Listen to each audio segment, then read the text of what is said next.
असलामुअलैकुम पाजी की हाल चाल ने ठीक ठाक हो। मैं ਤੁਹਾਡਾ प्यारा भाई परदेसी भाईजान। अज बड़ी गर्मी सी, बहुत ही ज़्यादा गर्मी सी। काम करदे भाईजान चंगी या नहीं गर्मी लगी, दिल ख़राब होने लग पिया।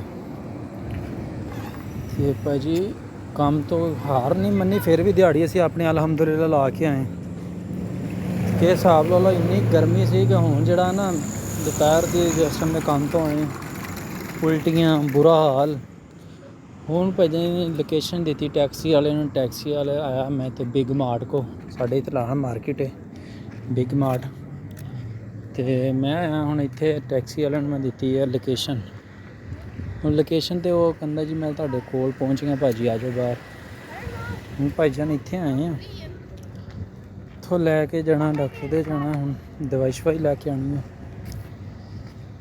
ਭਾਈਜਾਨ। ਬਹੁਤ ਜ਼ਿਆਦਾ ਬਦਰਜਲ 'ਚ गर्मी पै रही, हूँ 2-3 दिन हो गए ना। अल्लाह खैर करे, अल्लाह ताला सब परदेसियों ने यार, जिन्ने भी इतने भरा ने परदेसियों ने, अल्लाह ताला उन्होंने तंदरुस्ती देवे, खैर अता फरमाए उन्होंने। अल्लाह ताला अपने हिफ्ज़-ओ-मान च रखे।